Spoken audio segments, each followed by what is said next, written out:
সম্মানিত মুসলমান ভাইরা, আমরা যে কেন দুনিয়ার ভালোবাসা পেয়ে এক মুসলমানকে ভালোবাসি না, ভালোবাসার দৃষ্টি তাদের উপর ফেলি না।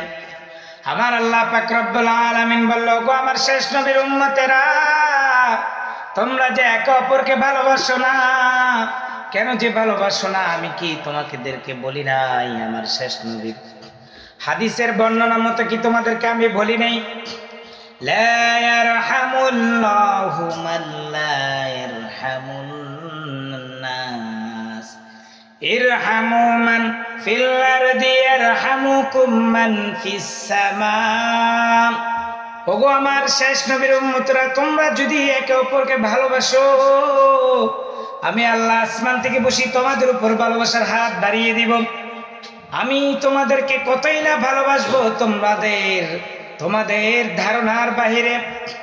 আমার আল্লাহ পাক রব্বুল আলামিন বলল, তোমরা যে একে অপরকে ভালোবাসো না, ভালোবাসার পাশে দাঁড়াও না, আমি আল্লাহ তোমাদের ভালোবাসার পাশে দাঁড়াবো না।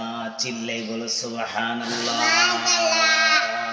চিল্লাই বলো সুবহানাল্লাহ। না নাউযুবিল্লাহ কইতে হবে, নাউযুবিল্লাহ বলা।